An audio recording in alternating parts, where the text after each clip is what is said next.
Quatre catégories de gens qu'il faut s'associer avec et lorsque vous voulez entreprendre en Afrique.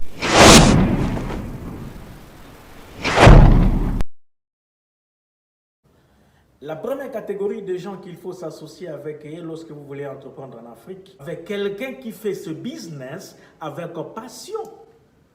Et cette personne, vous pouvez s'associer avec lui physiquement, en participant dans ses conférences, en participant, en regardant ses vidéos sur YouTube, en regardant lorsqu'il y a un programme, il forme quelque part, et que vous savez que cette personne, c'est un modèle. Il fait ce qu'il fait parce qu'il l'aime d'abord.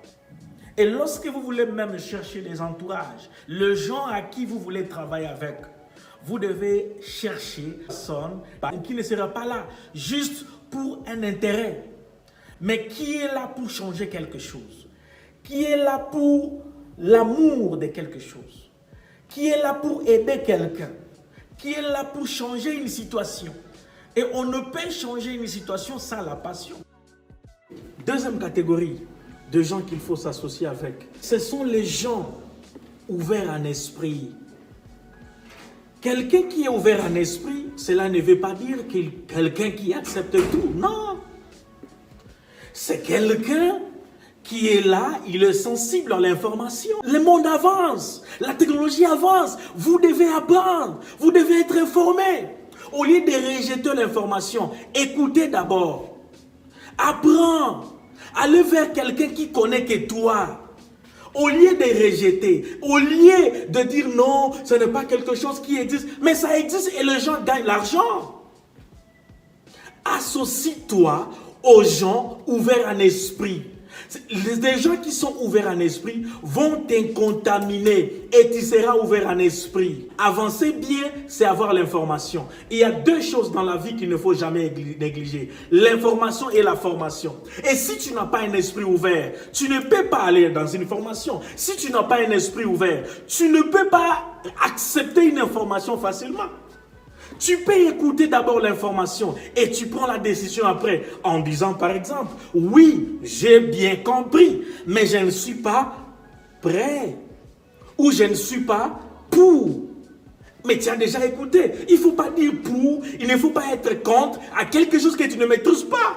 Associe-toi aux gens qui sont ouverts en esprit. Les gens qui ont besoin d'avoir les nouvelles choses, les nouvelles informations. Et après une année, tu ne seras plus la même personne. Troisième catégorie de gens qu'il faut s'associer, ce sont les gens effacés.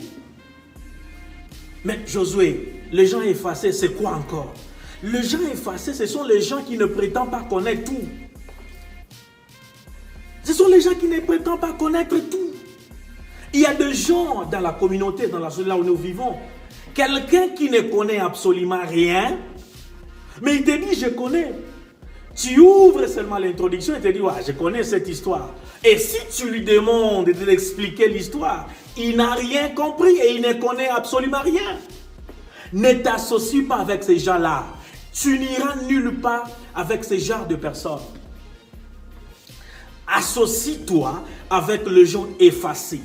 Les gens, malgré leur connaissance, les gens, malgré leur savoir, ils ont toujours besoin d'apprendre. Les gens humbles, les gens remplis d'humilité. Parce que même la Bible dit, l'humilité précède la gloire. Lorsque tu t'associes avec quelqu'un qui est orgueilleux, tu n'iras nulle part. Tu ne feras rien. Ton entreprise va échouer. Un entrepreneur, c'est quelqu'un qui est humble. Il parle avec tout le monde, malgré l'argent qu'il gagne. Il a besoin de tout le monde parce que ton entreprise ne peut vivre sans les gens. Quatrième catégorie de gens qu'il faut s'associer avec, il devait avoir les gens positifs. Les gens négatifs ne t'aideront pas d'avancer. Moi, par exemple, si tu arrives chez moi, ou soit on parle avec toi, tu commences à diaboliser tout ce qui bouge, tout ce que je parle, tu diabolises. La solution est simple, on se partage. On se partage. Moi, je ne me concentre pas au problème, je me concentre à la solution. Pourquoi? Parce que le monde n'a pas besoin de problèmes, le monde a besoin de solutions. Il suffit seulement d'analyser, de répertorier le problème dans la société et amener la solution. Et quand tu t'associes avec les gens qui voient les diables partout, les gens qui voient des problèmes partout, les gens qui voient des problèmes à tout ce qui bouge, bien aimé, tu n'iras nulle part. Même si tu amènes une grande société en Afrique, même si tu commences à entreprendre avec une activité que tu es sûr, 100% sûr que tu vas réussir, lorsque tu t'associes avec les gens qui sont nés, tu ne feras rien. Des ans, c'est beaucoup. Parce qu'ils seront là en train de te décourager. Tu vois, non, ne fais pas ça, ne fais pas ça. Et d'ailleurs, il y a une autre entreprise qui est là. Non, associe-toi aux gens positifs. Les gens qui vont t'encourager, les gens qui vont analyser le terrain et ils vous disent, voilà, yes, le produit est là, yes, il y a une autre entreprise, yes, il y a ceci, il y a la concurrence, mais nous aussi, nous amenons ça. Quelqu'un a dit un jour, la différence aujourd'hui n'est plus la concurrence. La différence aujourd'hui, c'est l'innovation. Quelle est l'innovation que votre entreprise amène? Et l'innovation là, c'est ça la solution. C'est ça la solution. Regardez autour de toi, dans la communauté, dans votre quartier, dans votre ville. Quel est le problème? Maintenant, lorsque tu connais déjà le problème, ne te concentre pas dans ces problèmes. Cherchez la solution. C'est pourquoi moi, je ne me concentre plus à ces problèmes, à ces erreurs. Je me concentre aux solutions. Je regarde mon pays. Quel est le problème que mon pays a? J'amène la solution sur le domaine technologique ainsi que dans d'autres domaines.